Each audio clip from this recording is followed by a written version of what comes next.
Has anyone noticed that the background has changed?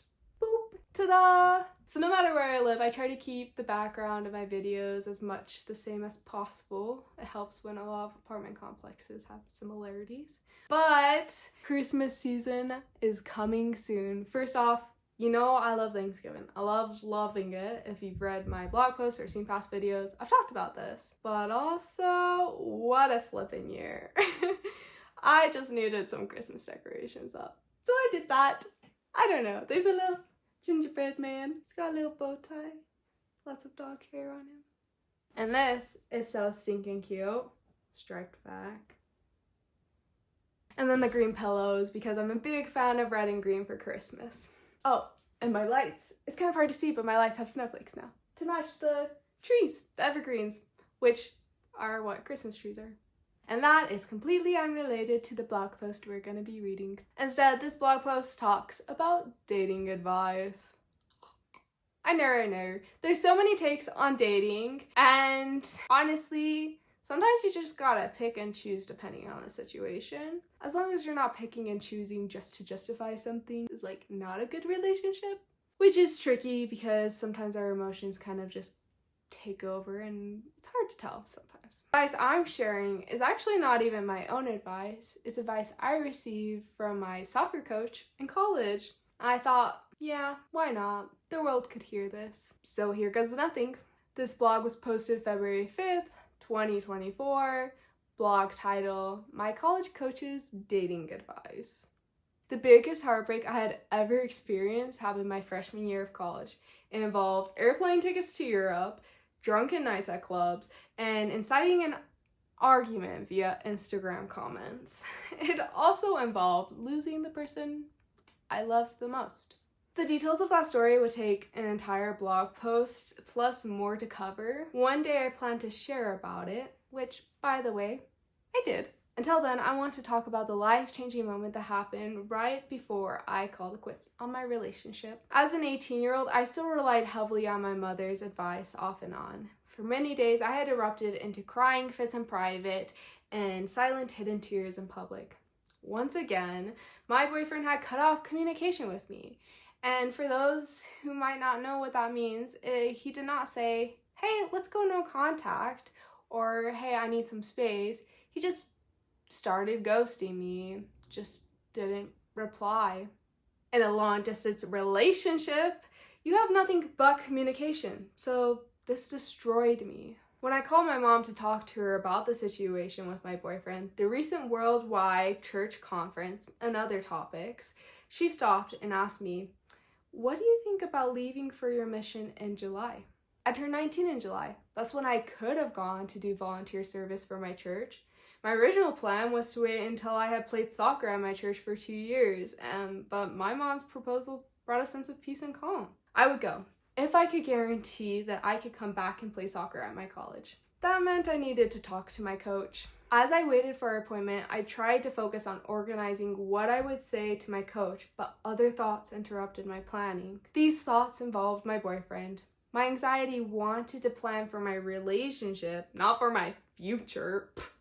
Should I stay with him or leave him? By the time I went to my coach's office, I hadn't reached a decision. Trying to sort out my priorities, I first confirmed that I could go on a mission and come back to play on the team afterward. Then all the thoughts about my relationship spilled out. This didn't surprise my coach. He was a father and a coach of college soccer girls, after all. He gave me 3 key pieces of advice. 1, find someone you can progress with.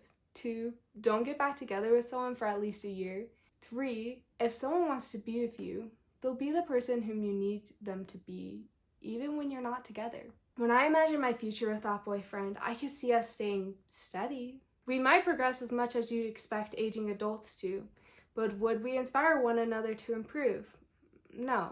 In fact, we'd likely have disagreements about what our improvement as a couple would look like. Because I love this boyfriend, I had broken up and gone back together with him once already. My tender heart wanted nothing more than to believe that my dreams could be fulfilled with him, but I had no reason to think that might happen. Most of his actions had shown me the opposite would be true.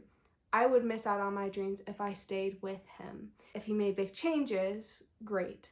But big changes don't happen quickly, hence the year minimum of waiting to get back together. The final piece of advice was my favorite. If the person wants to be with you, they'll be whom you need them to be, even if you're not together. It applies to all situations. A person ready for a relationship will be ready for a relationship before it starts. A person that will fit you won't need to do drastic personality surgery just to fit your standards or needs. The right person will have chosen to be who they are because they want to be that way, not because they're trying to gain your approval. And vice versa, you shouldn't have to do drastic personality changes to fit right with someone. After hearing all this advice, I broke up with my boyfriend. It hurt. The events that followed, well, like I said, I could take up an entire blog post talking about it, but my coach's advice saved me from a bad situation. Bad for me and my boyfriend. 6 years have passed since I received this advice, and its value has only increased. I've seen people follow it and others stray from it, and typically the people who have followed it have been happier with themselves and their choices. I only hope that those who read it now can benefit from it as much as I have. Okay, so there's no rule book to life. None of these rules are set in concrete, but they give you good things to consider. Especially that last piece of advice. I would say that nearly always applies. Your personality traits aren't bad. You can be silly. That's okay. But different people have different expectations when it comes to humor or decorations or whatever, and you won't match up with your partner perfectly. But you shouldn't feel like you're completely changing yourself for them. And you definitely shouldn't feel like they need to completely change themselves for you. There should be some natural connection. Actually, sorry, let me rephrase that. There should be a good amount. There should be a there should be like a gargantuan amount of natural connection, especially when you first start out. And I'm not talking just about the physical stuff. I'm saying like, yo, you like to do this hobby? I love to do that hobby. No way. We both love this type of music or TV shows, movies, books, whatever. And that's not to say, oh, he likes reading, I like reading. What if he just likes reading history books and you love reading romantasy? That's romance combined with fantasy. And he's never gonna give that a shot because, girl, it just doesn't interest him genuinely.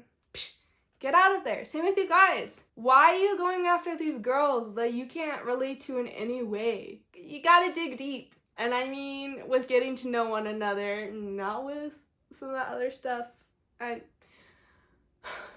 Y'all get it, right? Now, obviously, I'm not trained in romance. I'm no couples therapist. And I am certainly not someone who has nailed down how to make the perfect little relationship. But like I said, this isn't my advice. This was my coach's advice, and I think it was good.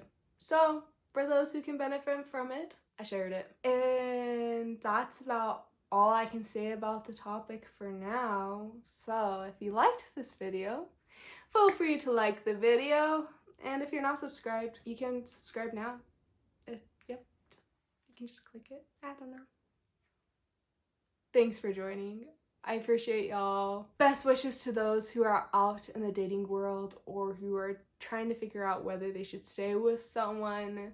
It's a heartbreaking process all around. But I hope before you make any decisions, you can first find value in yourself, find ways to take care of yourself, because you'll be able to make those decisions a lot better once you've done that. As always, I'm sending y'all my love, and now I'm gonna sign off. Bye! Awkward.